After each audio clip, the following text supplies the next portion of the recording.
maravilhosa paz do Senhor Jesus. Amém? Vamos abrir nossas Bíblias em 2 Coríntios, capítulo 4, versículo 17. 2 Coríntios 4, 17. O propósito desse dia, transformado pela provação. Então, nós somos lapidados pela provação. Então, a provação é quem nos lapida, e as arestas das nossas vidas são tiradas por meio das provas. E quanto mais nós somos provados, mais lapidados seremos. E o interessante é que as provas, elas ficam em fileira, vai terminando uma, vai chegando a outra, porque a nossa vida, nós conseguimos louvar a Deus com mais intensidade nas provas, conseguimos orar com mais fervor nas provas, conseguimos ler mais a Bíblia nas provas, conseguimos ser melhor servo nas provas. Então a igreja, ela só cresce nas provas. Então tudo nas provas é melhor para o povo de Deus. E hoje vamos aprender que o nosso propósito é ser transformado por meio das provas, porque a nossa leve e momentânea tribulação produz para nós eterno peso de glória acima de toda a comparação. Senhor, nós somos gratos ao Senhor por cada prova, porque entendemos que cada uma tem um objetivo em nos fazer mais parecido com o Senhor, e por isso que nós te adoramos em cada provação, porque nos faz ser, ó Deus, parecido contigo, no nome de Jesus. Amém. A Madame Guyon, ela disse assim: é o fogo do sofrimento que produz o ouro da santidade. E o interessante é que essa mulher, ela é paraplégica, e ela fala essa frase, e ela consegue enxergar essa frase sendo paraplégica, e dizendo que é o fogo do sofrimento que produz o ouro da santidade. Deus tem um propósito por trás de cada problema. Então, cada problema que nós passamos, Deus tem uma finalidade, e a finalidade que Deus tem é nos fazer parecido com o seu Filho, é nos fazer que tenhamos uma vida mais santa, mais consagrada, e Ele venha ser visto no nosso testemunho. E Ele usa as circunstâncias para desenvolver nosso caráter. Então, em meio às provas, quando Deus ouve ali a mãe falar: Senhor, me dá paciência para aguentar o meu esposo, Deus faz com que o esposo fique mais difícil, porque é aguentando o esposo dando trabalho que a mulher vai ter paciência. Então o esposo vai dar mais trabalho. Não pense que Deus vai transformar ele assim, porque Deus não vai. Deus vai querer transformar a sua vida para aguentar ele, porque transformando a sua vida, ele vai ver que ele precisa mudar, ele precisa ser transformado. Deus, Ele quer transformar a vida dos seus filhos e de suas filhas, para que o outro veja que precisa mudar. Então não adianta você pedir para mudar o outro, Deus quer mudar você. Deus quer mudar você para que mude através de sua vida a vida do outro. Na verdade, ele utiliza mais a circunstância para nos tornar semelhante a Jesus do que a nossa leitura da Bíblia. A razão é óbvia. Você se defronta com as circunstâncias da vida 24 horas por dia. Então Deus usa mais as circunstâncias para nos ensinar do que a sua própria palavra. Porque as circunstâncias é a prática da palavra. É a prática. Então Jesus nos alertou dizendo que teríamos problemas no mundo. João 16:33. Ele falou que teríamos problemas. No mundo tereis aflições, mas tem de bom ânimo. Eu venci o mundo. Então, ele venceu. Se estivermos conectados a ele, com certeza venceremos também. Venceremos. Então, Joni Erackson Tada observa: quando a vida é um mar de rosas, podemos passar o tempo adquirindo conhecimento sobre Jesus, imitando, citando e falando sobre ele, mas é somente ao sofrer que conheceremos Jesus. No sofrimento aprendemos coisas a respeito de Deus que não podemos aprender em nenhuma outra forma. Em nenhuma outra forma, somente no sofrimento.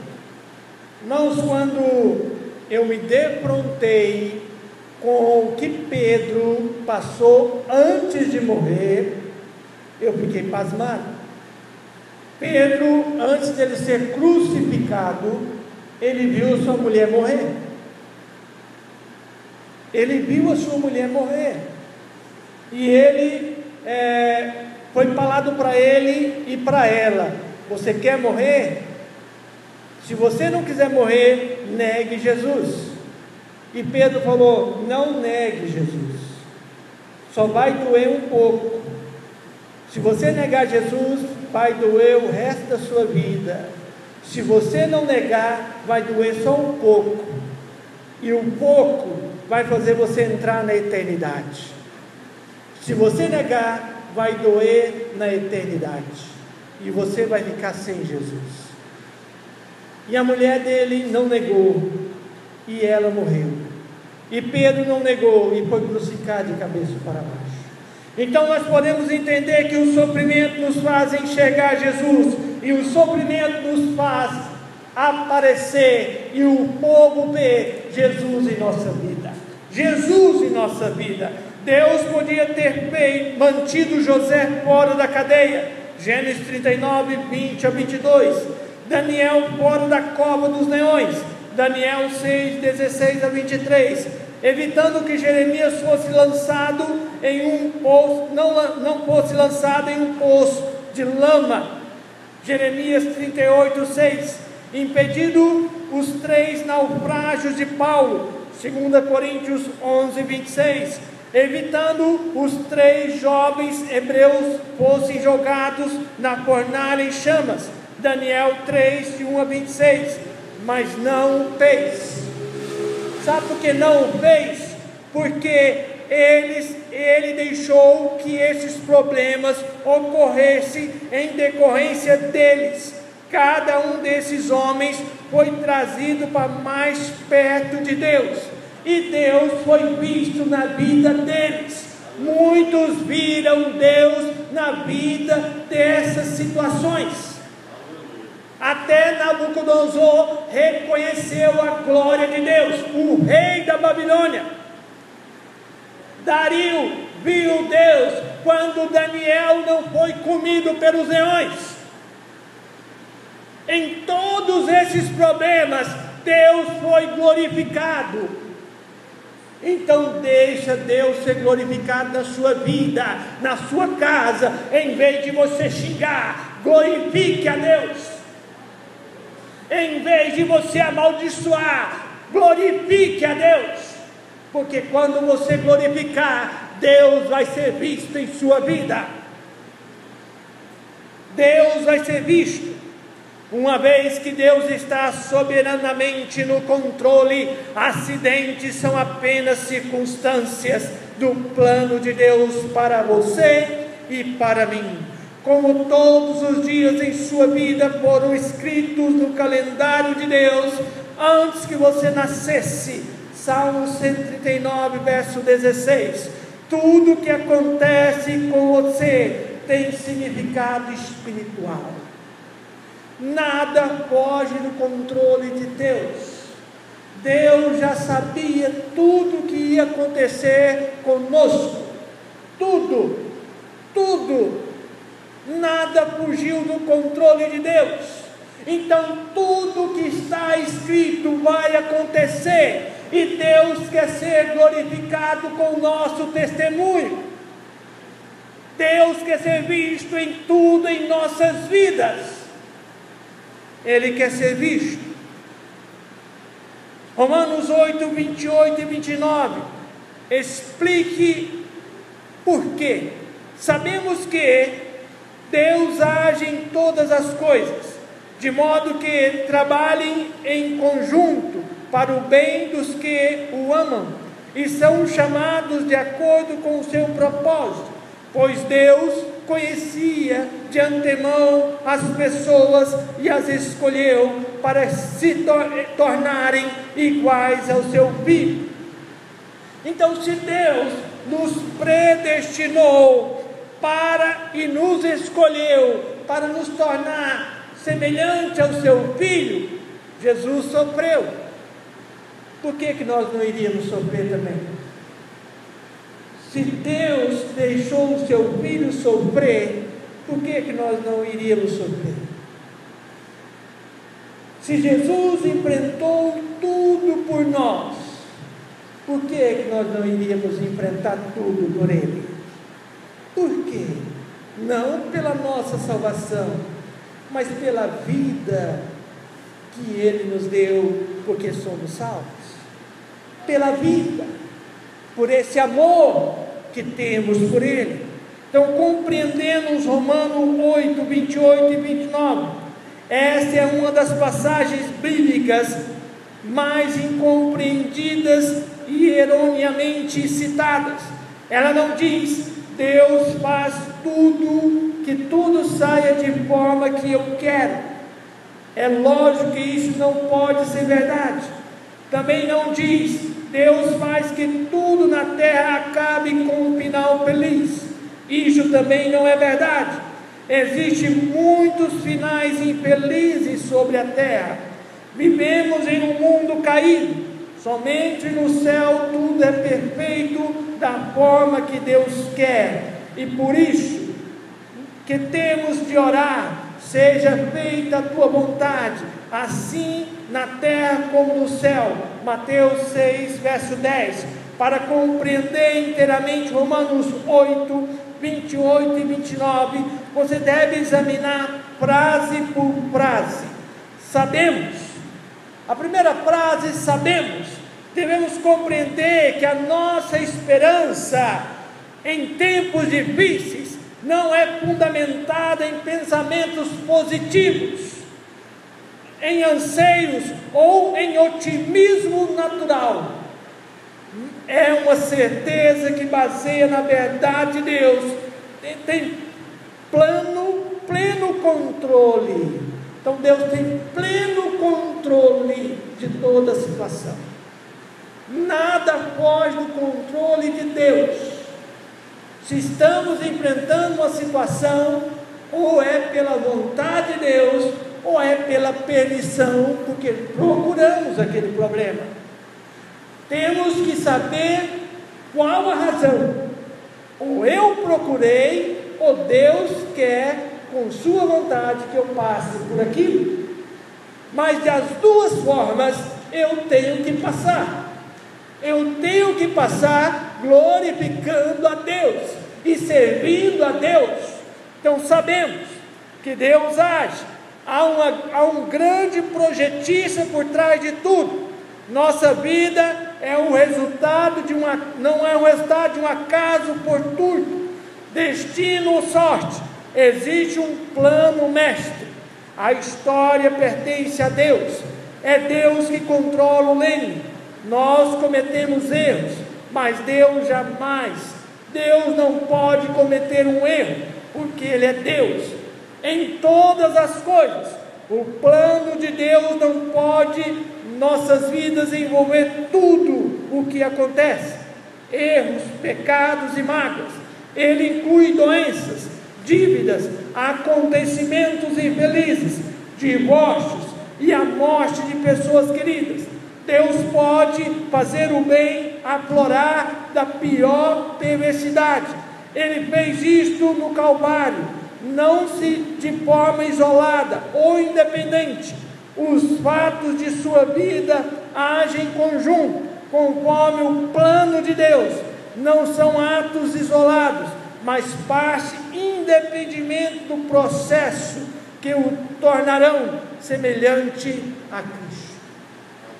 Então, irmãos, Deus ele está agindo ou por sua vontade ou por sua permissão, e temos que entender que todas as coisas Deus está agindo, e não podemos ficar com semblante de derrotas, não podemos ficar com semblante de desistir das coisas. Temos que entender que Deus está agindo, então eu tenho que continuar vivendo, eu tenho que continuar fazendo o que Deus quer que eu faça, para o bem.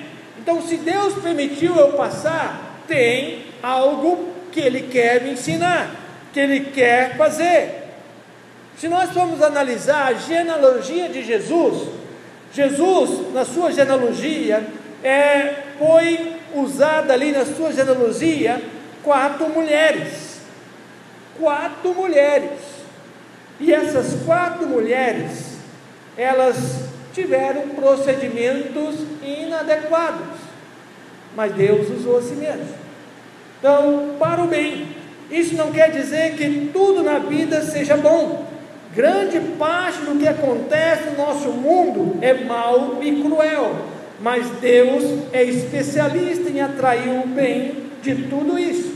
Na genealogia oficial de Jesus Cristo, Mateus 1, de 1 a 16, existem 4 mulheres listadas: Tamar, Raabe, Ruth e Betseba.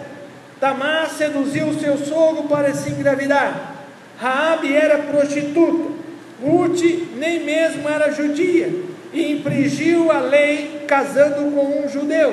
Betseba cometeu adultério com Davi, o que acabou causando o assassinato do marido.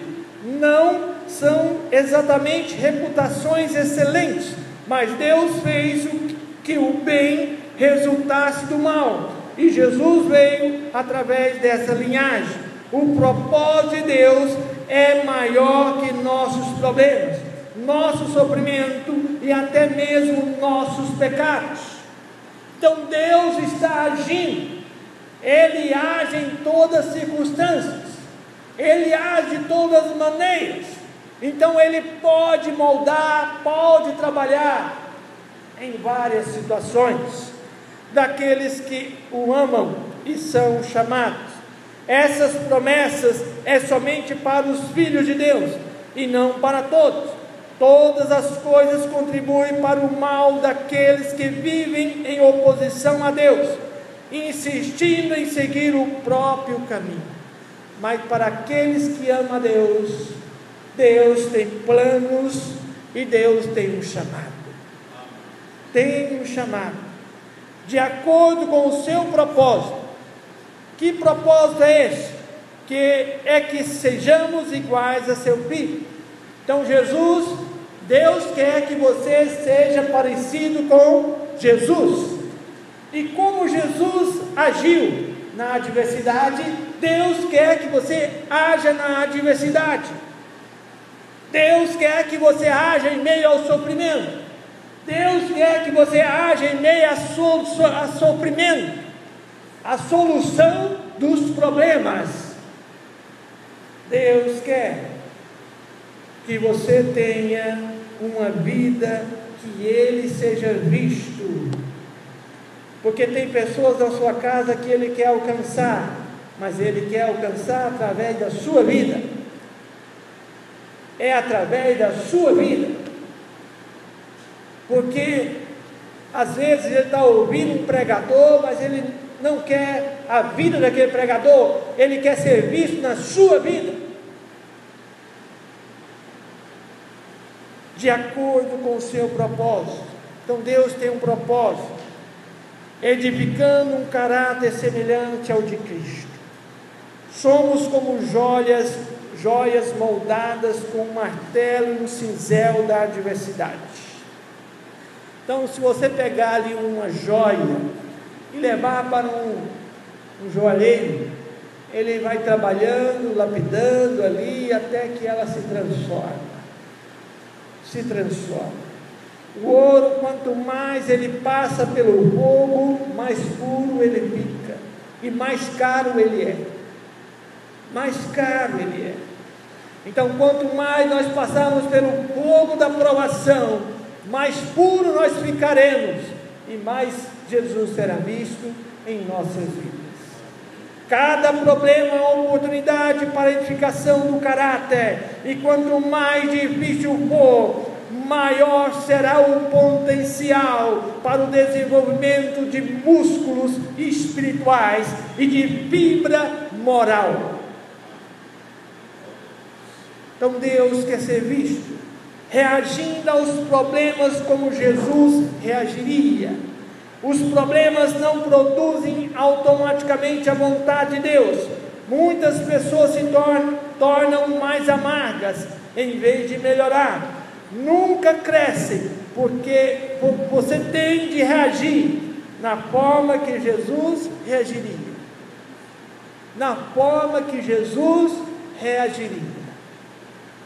Você tem que reagir. Lembre-se de que o plano de Deus é bom. Você está passando por uma dificuldade? Você só tem que lembrar: o plano de Deus é bom para o que você está passando. Não é ruim. Deus não planeja plano ruim para o seu filho. Ele planeja só plano bom. Então não vai para o lado da revolta, não vai para o lado da amargura, não vai para o lado do ressentimento, vai para o lado da gratidão, vai para o lado da servidão, vai para o lado da remissão. Exulte e agradeça. A Bíblia diz: deem graça em todas as circunstâncias, pois esta é a vontade de Deus para você em Cristo Jesus. 1 Tessalonicenses 5,18. Como isto é possível? Repare que Deus nos manda dar graças em todas as circunstâncias, e não por todas as circunstâncias. Deus não espera que você seja agradecido pelo mal, pelo pecado, pelo sofrimento ou por suas consequências dolorosas deste mundo. Em vez disso, Deus quer que você seja grato por Ele usar os problemas que o afligem para o cumprimento de seus propósitos. Então Deus quer que nós sejamos gratos, de saber que os problemas estão nos levando mais para perto de Deus, mais para próximo de Deus, e mais para parecer com Jesus a cada dia. Recuse-se a desistir. Seja paciente e persistente. A Bíblia diz: entendam que os problemas vêm para lhes testar a fé e gerar em vocês perseverança, mas deixem que esses processos continuem até que a perseverança desenvolva completamente, e descobrirão que se tornarão homens de caráter maduro, de integridade, sem nenhum ponto fraco. Tiago 1, 3 e 4. Então é isso que o Senhor quer em cada prova nossa. A construção do caráter é um processo lento. Sempre que tentamos evitar o escape das dificuldades da vida, invalidamos o processo, atrasamos o nosso crescimento e, na verdade, acabamos com um tipo de sofrimento ainda pior, um tipo inútil que acompanha a negação e a rejeição. Então, devemos ser transformados pelas provas. O segundo propósito, o de amanhã, crescendo por meio da tentação. Tiago 1,12 diz: feliz é o homem que não cede e não pratica o mal quando é tentado, porque depois que receberá como recompensa a coroa da vida, que Deus prometeu àqueles que o amam. Martinho Lutero disse: minhas tentações têm sido minhas mestras em teologia. Então, quando entendemos que tentação é um meio de produzir crescimento, de produzir um alinhamento para que eu cresça e seja mais parecido com Cristo, eu vou estar dentro do propósito de Deus. Toda tentação é uma oportunidade para fazer o bem. Toda tentação. No caminho do amadurecimento espiritual, cada tentação se torna um degrau. Em vez de uma pedra de tropeço, quando você se dá conta de que é uma oportunidade tanto para fazer a coisa certa quanto a errada. A tentação apenas apresenta uma escolha. Embora a tentação seja a principal arma de Satanás para a destruição, Deus quer utilizá-la para fortificar você. Toda vez que você escolhe fazer o bem, em vez de pecar, está desenvolvendo o caráter de Cristo. Então, quando você é tentado e você não faz o que a tentação quer, você está melhorando o seu caráter perante Deus. Se nós sabemos qual é o nosso ponto fraco e o que o inimigo quer que nós façamos, e nós não façamos, ele vai ver que nós não queremos fazer. E como nós não queremos fazer, é diferente. A Bíblia nos orienta, irmãos, a resistir ao diabo. Resistir ao diabo e ele fugirá de vós. A Bíblia não diz para nós resistir à tentação. Quem resiste à tentação está camuflando esse problema e ele vai aparecer. Ele sempre vai aparecer. Mas como podemos então vencer a tentação? Como então o Espírito Santo produz em sua vida esse fruto, essas 9 qualidades? Quais são essas 9 qualidades? Gálatas 5, 22 e 23. Essas 9 qualidades são a expansão do grande mandamento e fazem essa bela descrição de Jesus Cristo.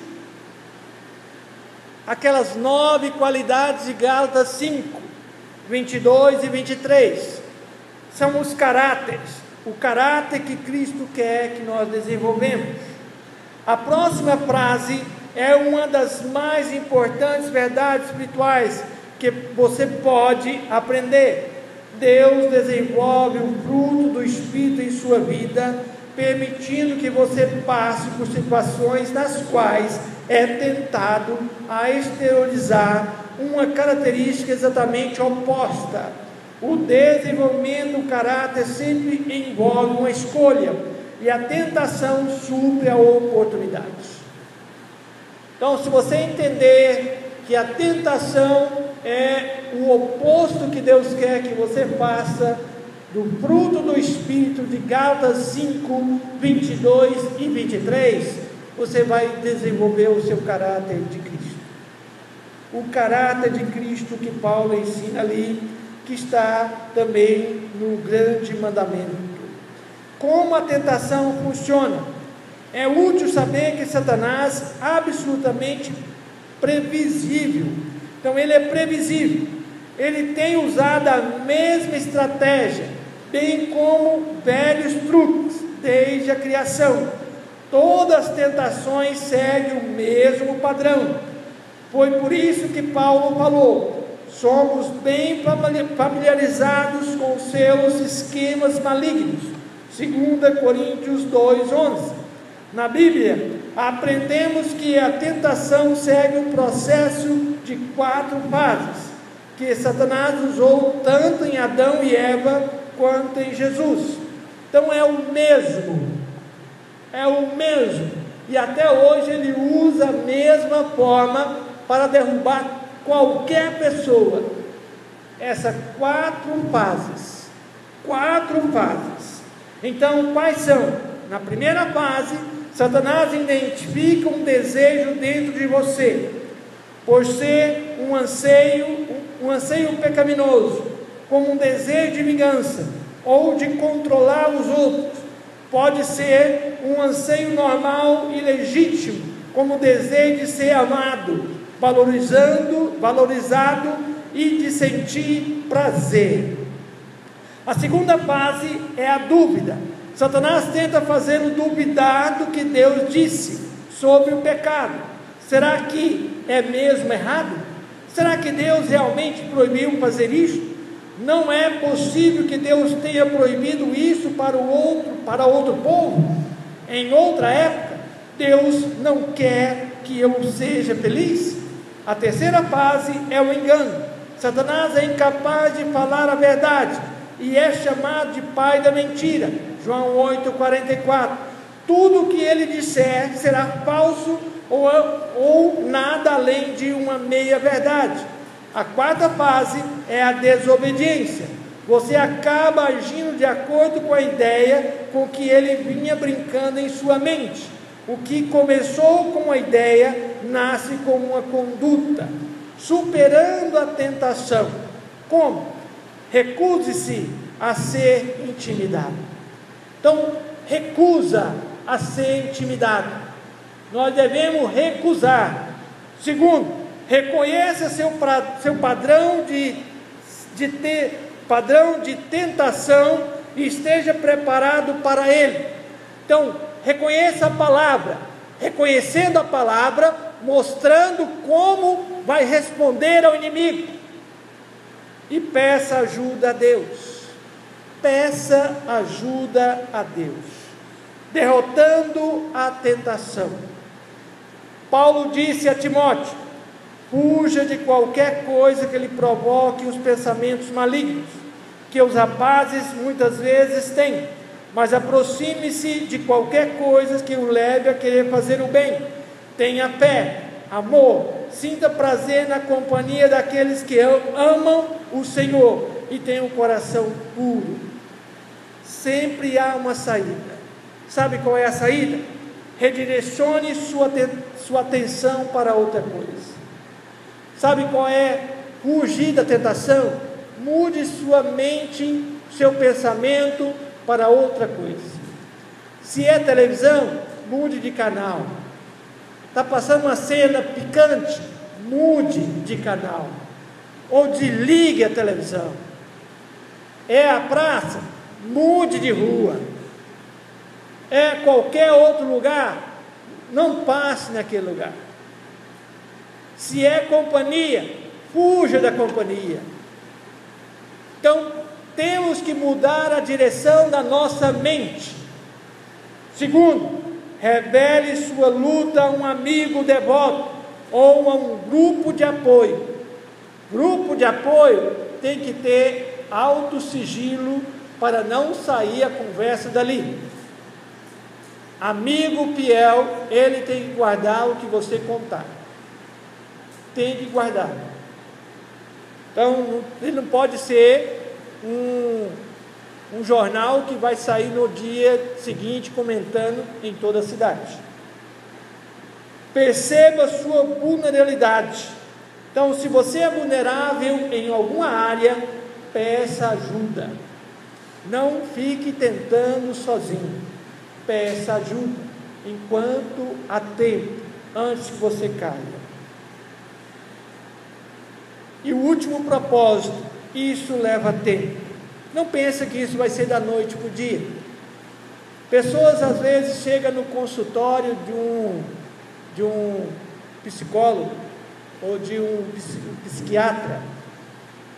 Os problemas levam tempo, ou está aí dentro de nós há tempos, e queremos que em uma hora, na mesa ou na cama de um psicólogo, se resolva.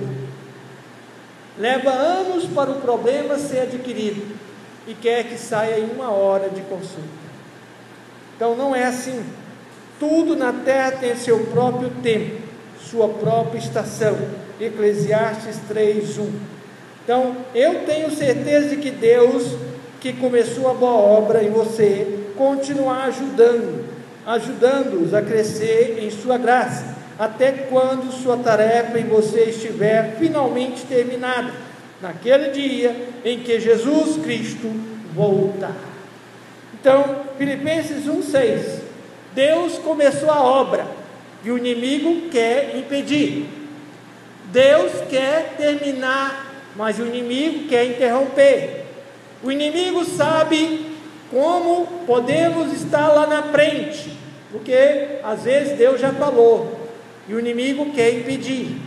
E quantas pessoas não chegam onde Deus quer, porque dá lugar ao inimigo? Dá lugar ao inimigo.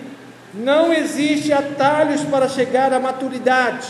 A maturidade se adquire dia a dia, momento a momento, horas e horas. Não muda, não tem como atalhar para chegar na maturidade.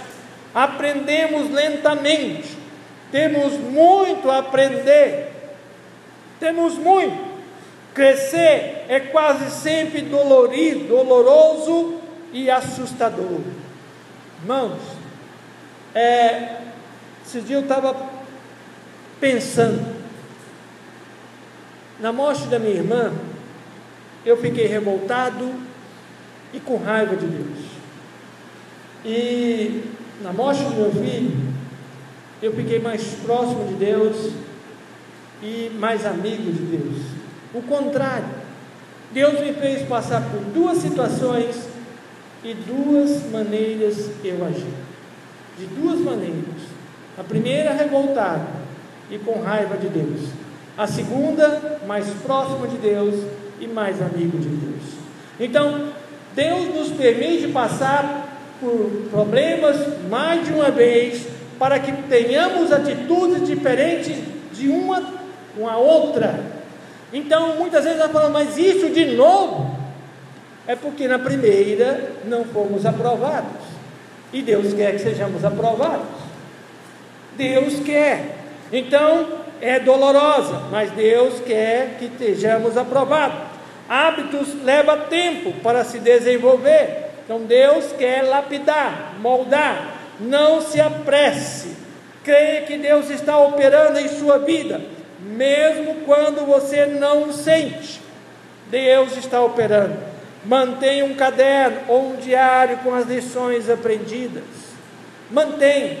Então eu estou escrevendo, e já dá para escrever um livro, né? Já dá para escrever, se eu for escrever minha autobiografia, já dá para escrever um livro. Seja paciente com Deus e consigo mesmo. Seja paciente. Não desista. Não desanime. Quando Abacuque ficou deprimido por achar que Deus estava agindo rápido o suficiente, Deus lhe disse: essas coisas que planejei não acontecerão, porém imediatamente, devagar, firmemente e com certeza, vai se aproximando o tempo em que a visão será cumprida. Se parecer demorar muito, não se desespere, porque tudo vai acontecer mesmo. Seja paciente. O cumprimento dessa promessa não vai chegar nenhum dia atrasado. Hebreus 2:3. O atraso não é Abacuque 2:3. O atraso não é negativa de Deus. E por final, lembre-se que Deus Lembre-se de quanto você já passou, não de quanto terá de passar. Você não está onde quer, mas também não está onde costuma estar. Anos atrás, alguns americanos usaram um broche com as letras, que significava: por favor, seja paciente, Deus ainda não concluiu a obra dele em mim, Deus também ainda não concluiu a obra dele em você, então continue em frente. Até mesmo as lesmas alcançou a arca por perseverar em caminhar até a arca. Já viu uma lesma andar? Ela chegou na arca e ela foi salva. Ela perseverou. Então persevere. O seu comportamento vai mudar. Não desiste de orar. Não desiste de buscar. Deus tem um plano na sua vida. Deus tem um plano na sua conduta. Deus quer fazer de você uma mulher que tem uma vida com propósito, um homem que tem uma vida com propósito. Deus quer fazer de você mais parecido com Cristo. Então busque ao Senhor, tenha uma vida que venha ser com propósito diante de Deus. Vamos orar, vamos colocar nossas vidas diante do Senhor. Coloque-se de pé, apresente sua vida. Você tem jejuado, você tem buscado. Deus sabe quais são os seus propósitos, Deus sabe quais são os seus objetivos. Então busque, e Deus vai te honrar, Deus vai te ouvir. Pai, clamo ao Senhor, que na tua infinita graça, o Senhor Deus vem ter misericórdia de nós, e venha nos fazer cada vez mais um povo que seja santificado, um povo que seja moldado, um povo que seja trabalhado, um povo que seja, ó Deus, santificado, um povo que viva em propósito, ó Deus, diante de uma vida diante de Ti, e que sejamos mais parecidos contigo, para a honra e glória do Senhor.